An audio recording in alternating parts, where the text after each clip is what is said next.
गुरु प्यारी साध संगत जी, स्वागत है आपका हमारे चैनल गुरु नानक साखी में। आशा करते हैं आप सभी अच्छे होंगे और स्वस्थ होंगे। आज की इस कहानी में हम जानेंगे कि ज्यादा चिंता भी क्यों नहीं करनी चाहिए।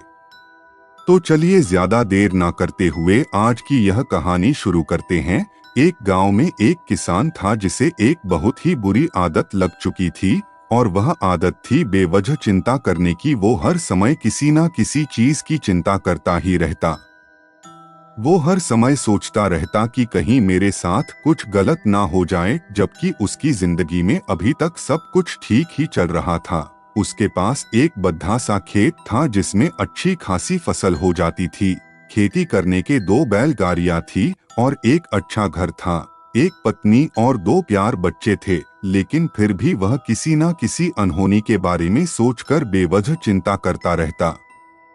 कभी सोचता कि अगर मेरी फसल में कीड़े लग गई तो क्या होगा, अगर आवारा पशुओं ने फसल को बर्बाद कर दिया तो क्या होगा, अगर सूखा पड़ गया या ज्यादा बारिश हो गई तो मेरी फसल खराब हो जाएगी। ऐसे ही वो भविष्य की अन्य बातों के बारे में सोचकर बेवजह चिंता में डूब रहा था, जैसे कि कहीं खेती के समय मेरे बैल बीमार ना पड़ जाएं, मेरे बच्चों का भविष्य कैसा होगा, कहीं बुढ़ापे में मुझे कोई बड़ी बीमारी ना लग जाए, मेरे बच्चे बुढ़ापे में मेरा ख्याल रखेंगे भी या नहीं, वगैरह। अपनी इस लगातार बेमतलब चिंता करने की आदत की वजह से वो आसन और परेशानी नहीं लगता था और अब उसका किसी भी काम में मन भी नहीं लगता था। उसकी पत्नी ने भी इस बात को अनुभव किया कि उसे बिना मतलब चिंता करने की आदत पड़ चुकी है। उसने उसे कई बार समझने की कोशिश भी की, तुम बेवजह चिंता करना छोड़, लेकिन उसके समझने का कोई मतलब नहीं रहा। उसे पता चला कि नगर में एक महात्मा आए हैं जिनके पास सारी समस्याओं का हल है। फिर एक दिन बौद्ध भिक्षु के आश्रम में पहुंची। बौद्ध भिक्षु बहुत ही बुद्धिमान और ज्ञानी व्यक्ति थे। किसान और उसकी पत्नी अपनी सारी समस्या बौद्ध भिक्षुओं के समक्ष रख दी। किसान ने कहा, महात्मा, मैं हर समय किसी न किसी बात की चिंता करता रहता हूँ। मैं ज्यादातर उन बुरी चीजों के बारे में सोचकर चिंतित होता रहता हूँ जो अभी तक मेरे साथ हुई भी नहीं। किसान की समस्या को पूरे ध्यान से सुनने के बाद बौद्ध भिक्षु ने कहा, ठीक है, तुम दोनों कल सुबह आना और फिर मैं तुम्हें तुम्हारी समस्या का समाधान बता दूंगा।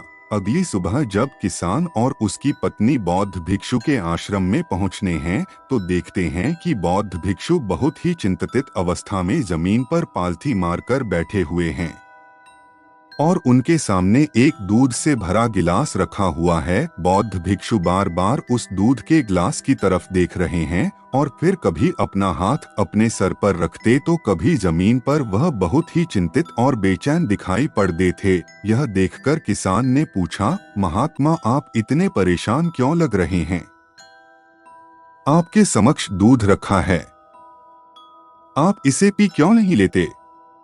महात्मा बोले, मुझे चिंता हो रही है कि कहीं इस दूध को बिल्ली ना पी जाए या फिर मैं कहीं जाऊं और तो क्या पता या दूध कहीं गिर जाए। मैं दूध को पीना तो चाहता हूं लेकिन मेरा भी मन नहीं है। मैं तो यही सोच रहा हूं कि अगर यह दूध खराब हो गया या कोई गंदी चीज इस पे पड़ गया तो फिर क्या होगा। इतना सुनकर किसान जोर जोर से हंसने लगा। किसान ने हंसते हुए कहा, इसमें इतनी चिंता करने वाली कौन सी बात है, यह दूध ही तो है। अगर इसे बिल्ली ने गिरा दिया या ये खराब हो गया या फिर किसी ने इसे पी लिया तो क्या हो गया, ये आपको दोबारा मिल जाएगा। और वैसे भी आपका चिंता करना बेकार है कि ना तो अभी इसे बिल्ली ने गिराया है, ना ही खराब हुआ है और ना ही अभी इसे किसी ने पिया है, और हो सकता है कि भविष्य में ऐसा हो भी ना। किसान के मुंह से यह बात बौद्ध भिक्षु मुस्कुराए और बोले, मैं भी तो तुम्हें ही यही समझाने का प्रयास कर रहा हूँ कि भविष्य की उन घटनाओं की चिंता करना व्यर्थ है जो अभी हमारे साथ हुई ही नहीं और बहुत बड़ी संभावना है कि वो कभी होगी भी नहीं, और अगर हो भी गई तो जिस चीज को तुम एक बार हासिल कर सकते हो उसे तुम दोबारा भी हासिल कर सकते हो, और अगर नहीं कर पाए तो कोई बात नहीं, क्योंकि समस्याओं के आने के साथ ही उन समस्याओं का सामना करने की हिम्मत भी अपने आप ही आ जाती है। यह बातें सुनने के बाद किसान को लगा जैसे किसी ने उसके गाल पर एक थप्पड़ मारकर उसे नींद से जगा दिया हो। उसे महसूस हुआ कि वो भी तो यही गलती कर रहा है। वो भी तो भविष्य की उन घटनाओं के बारे में सोचकर चिंतित हो रहा है जो अभी तक घटी ही नहीं और शायद कभी घटेगी की नहीं।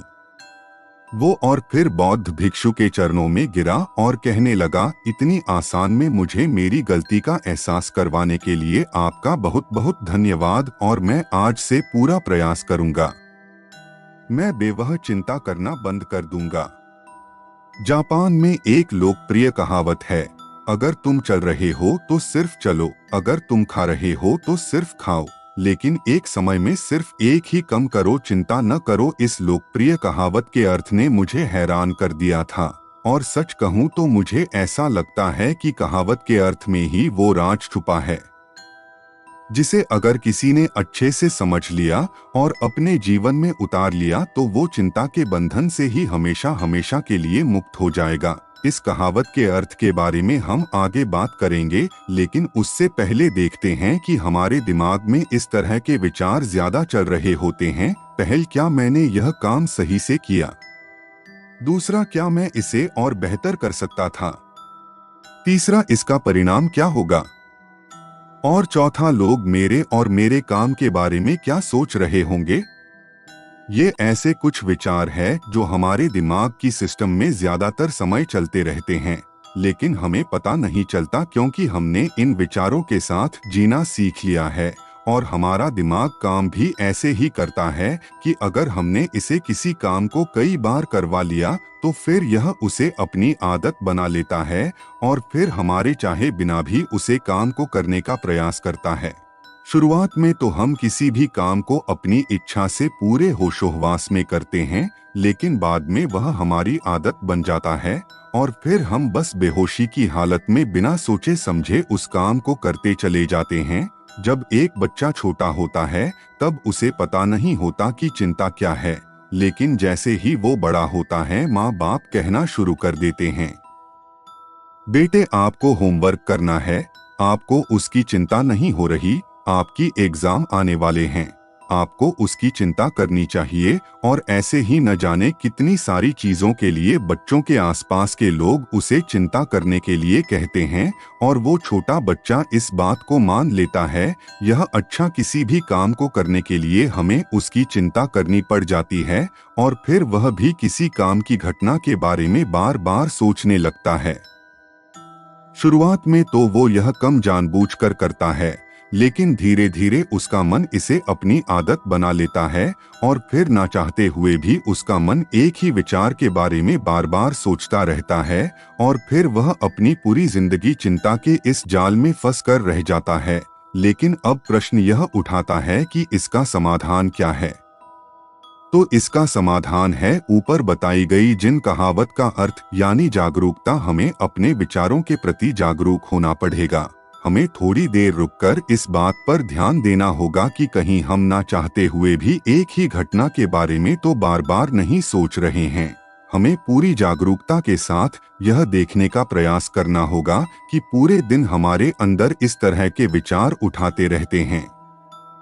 अब आप पूछ सकते हैं, केवल जागरूकता क्या करेगी? मैं कहता हूँ यह काफी है। यह मन को शांत करने के लिए पर्याप्त है, मन को अपने स्वभाव का एहसास करने के लिए पर्याप्त है और जीवन में जागरूकता लाने का सबसे आसान तरीका है ध्यान करना। ध्यान करने के दौरान अपने विचारों पर ध्यान देना और जब आप पूरी जागरूकता के साथ अपने विचारों पर ध्यान देना शुरू कर देंगे तब आप पाएंगे कि आपके मन में चलने वाले गैर जरूरी विचार एक एक करके अपने आप ही गायब होना शुरू हो जाएंगे और फिर आप एक आनंदित और शांत जीवन अनुभव कर पाएंगे।